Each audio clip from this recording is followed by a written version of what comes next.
So I have always been kind of curious about presents. Still annoys my family to this day, but I was really bad about it when I was a kid.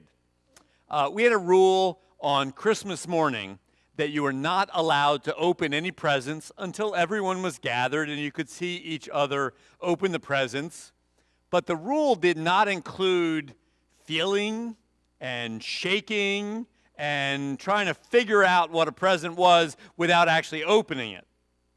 So it was one year, and I was pretty young, maybe about 10 years old, and I woke up real early. I'm not sure how early, but it was still dark out. And I snuck down. I lived on the second floor of a Cape Cod, and everybody else on the first floor. I snuck down to take a look at the Christmas presents. I was real quiet, tried to just be, I don't want to awake anybody, right? Just be real quiet and careful. And our dog at the time, named Mittens, was a lovely dog, but could be a little spooky. And I think the fact that I was being extra quiet upset her. If I'd been loud like usual, maybe it would have been fine. But somebody creeping around the house disturbed her. And so real early on Christmas morning, we had, "Arr, arr, arr, arr, arr, arr." Not good. So I ran back upstairs. I waited for what to me seemed like an appropriate length of time and gave it a second time, this time coming down, whispering, "Mittens, it's me. It's okay, Mittens."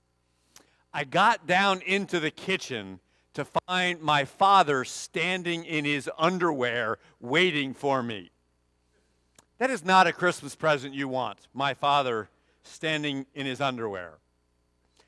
Pointed back upstairs, and that is where I went until everybody else was up. As I got older, I did come to appreciate more the giving of gifts and tried to find gifts that would really somebody would enjoy. I remember the one year I bought a thermostat for the wood stove my dad had installed in a new room, and I was always so glad that every time we used the wood stove, that was a useful gift.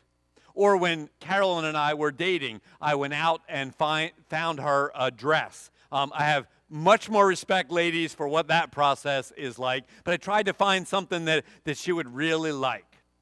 That whole gift-giving thing is a part of this season, and I want to talk about it a little bit this morning, to talk about how to give love. Last week we talked about seeing love and looking for Christ's love as the prophet searched. This morning I want to talk about giving love.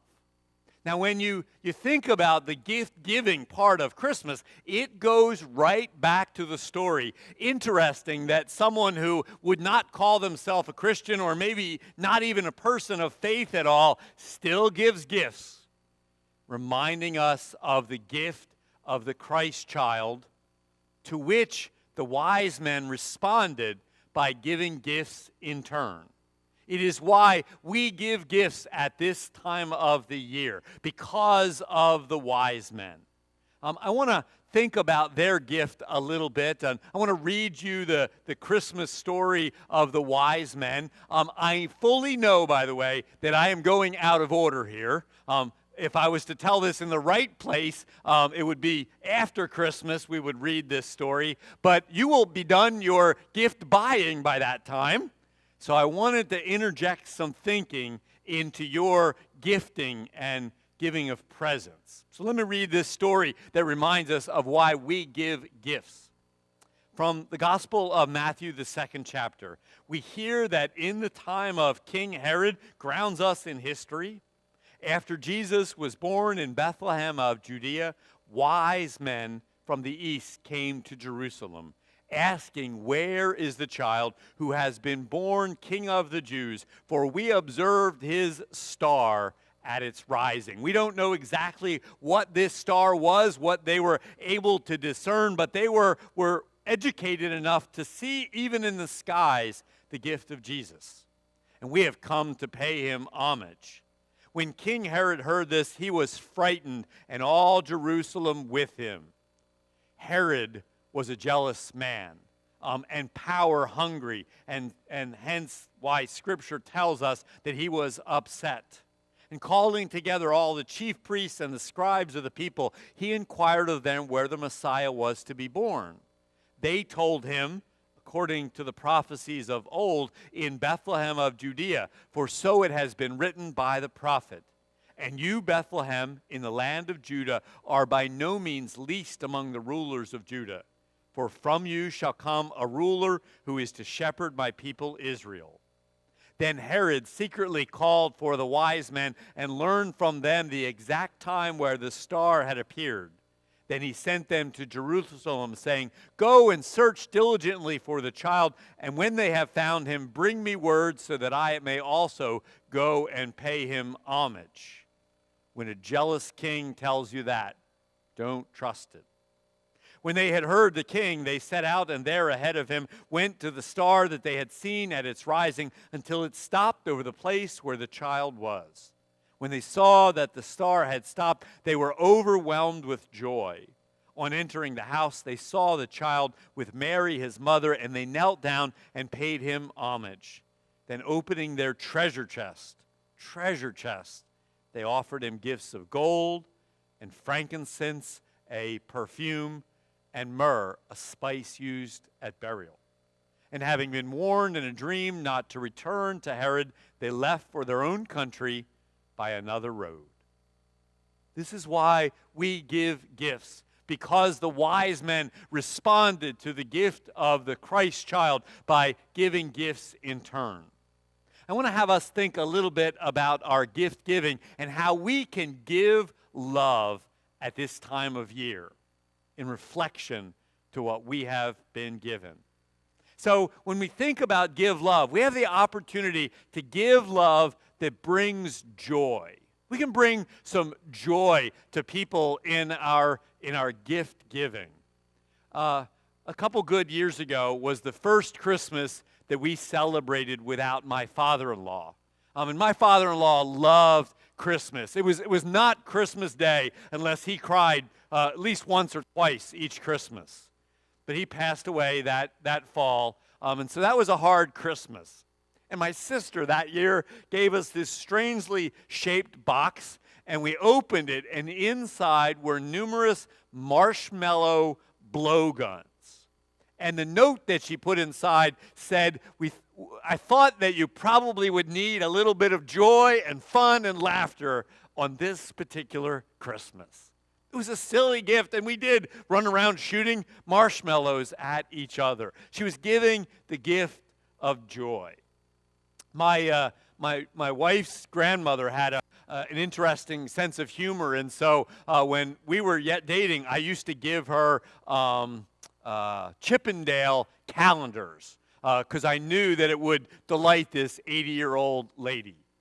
Or I think about the story that my pastor used to tell at my home church. It was about a man who was looking for a gift for his mom. And things had been rough for his mom. His dad had passed away a couple years before, and then her health deteriorated to the point that she needed to go in a nursing home. And he was at the department store looking for a gift, and he saw a beautiful blue dress. And his mom was always kind of a fancy dresser, and it reminded him of dresses she had worn of old, and so he bought it for her. Took it to the nursing home and gave it to her, and she opened this dress, and it angered her. She said, "What did you get me this for? It's not like I'll be going to any parties here in the nursing home. What did you waste your money for?" And dressed him down in the way that only a mother can to her son. Well, he stepped out and kind of went down the hall, got a cup of coffee, talked to the nurses. He wanted to poke his head in yet again before he left. And as he came back to her room, he found her holding up the dress, looking, even sitting in the wheelchair, what it would look like on her. And a small smile crossed her lips. And he thought that was enough. If she remembered days past, if she saw a little bit of how her son saw her, that was enough. That little bit of joy in a tough place. We have yet 2 weeks, and maybe you're not done all of your Christmas shopping. How can you give some joy to someone in your life? We can give love that brings joy. And we can give love that brings faith, that builds faith. that encourages somebody else in their faith journey. You don't want to be too pushy about this. You need to know your family and friends, but maybe there's subtle and not so subtle ways to encourage and bless someone along their faith journey this Christmas.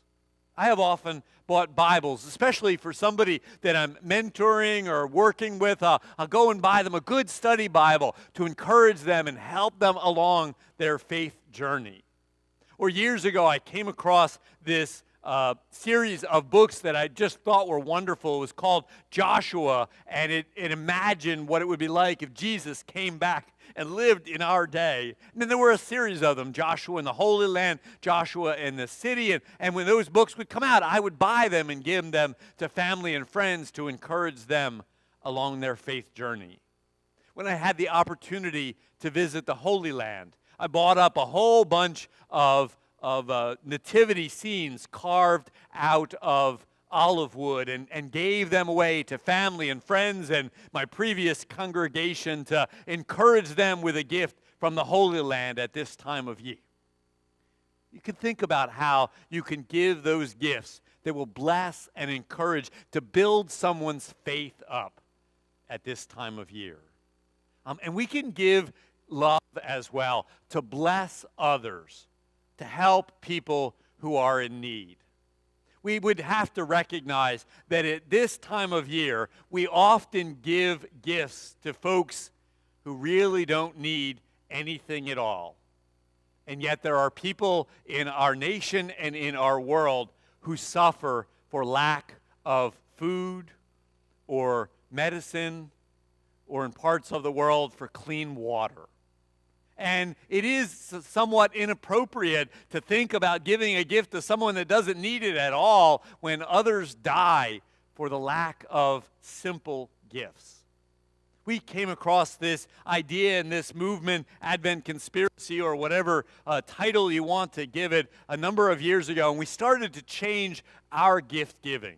We usually still give gifts to kids because they love to get the presents. But for adults, we often give a small gift now, and then we'll give in their name to a charity. And we kind of delight often in trying to find something that's especially appropriate for that person.